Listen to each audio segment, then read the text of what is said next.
เรื่องเราไม่เรื่องที่ไกลลานพี่น้องดีอีกนำบ่เรื่องนี้น่ะมาเรื่องของก่อนยงดำไม่มือนี่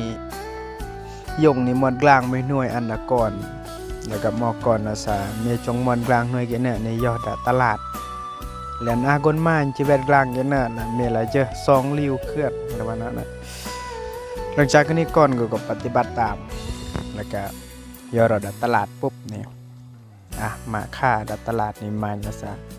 โอ้มีชิตกลางกี่น้ำเมื่อ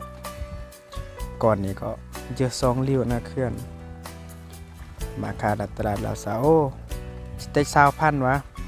ทำเป็นชิต20,000โอจะแวด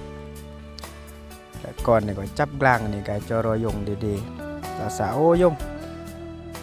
มาแย่ดัตลาดหรือว่ามาค่าดัตลาดนี่จะแวดกลางได้ใน20,000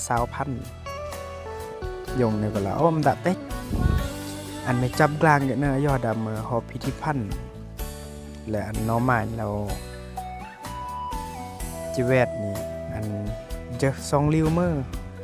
จากนี้ก่อนเนี่ยก็ปฏิบัติตามยอดกูดหอพิธีพันธ์นี่ก็อากนใหม่เราซะโอ้ไม่จับกลางเดเมกินน้ำมือหลังจากนี้นี่ก่อนเนี่ยก็จะ2ลิ้วขึ้นมันมั่งเนี่ยกลเฉียดอันนี้ล่ะซะโอ้มันจะเตะกลางอีก200,000บ่คันมันจะเตะ200,000เนี่ยว่าจะแวดหลังจากนี้ก่อนเนี่ยก็จับกลางในกายได้ยงได้อีกหลังจากนี้นี่ก็เรามาได้ยงแล้วซะโอ้ยงเราจะแวดกลาง200,000ก่อนยงเนี่ยก็แล้วซะโอ้ดาบ้าวก่อนน้องมันสุดท้ายมันจะจีอันไม่ยอแล้วก็อันน้องมันแวดแล้วก็มีแต้มมันมั่งนี่หลังจากนี้ก่อนนี่ก็จับกลาง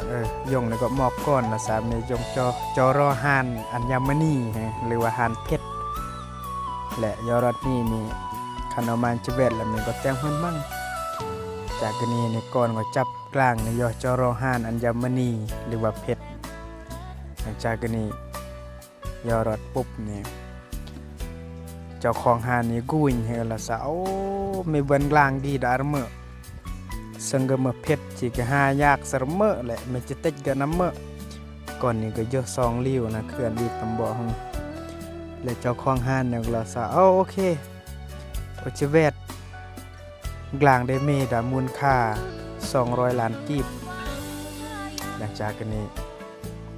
ก่อนก็จับกลางในกายได้ยงเรื่องกันนะในบันดิซอนเราสาชีวิตของกนนี่อาฆาต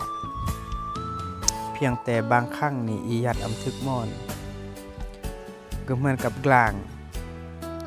ก็มาเพชรอยู่แล้วแต่ก็ยัดตลาดก็อาคาแดกแต่ก็ย่อมันสุดท้ายดาหารเพชรก็อาคามากชีวิตคนนี้มันย่อไทยยัดมวยม่อนนี่ก็มาฆ่าอีกก็จงง่ายอีจงใหญ่เสื้อลาสายืมก้นอาฆาดารอเดเพียงแต่อียัดอำทึกมอนซื่อถ่ายอียัดมันก็ทึกชีวิตดีกว่าจิตทึกแต่ถ่ายอียัดมันก็อาฆามันก็แพงชีวิตดีกว่าจิตแพงฉะนั้นได้น้อยใจลาสาชีวิตเดชเนี่ยอาฆาเมื่ออันนี้คิดลาสาเพชรอย่าดักลงรอแต่ก็มาสิ่งที่ก็อาฆาที่สุดเพียงแต่ยัดอำทึกมอนถ้ายัดทึกมอนนี่ก็จะมองกนจีอาราคาแพง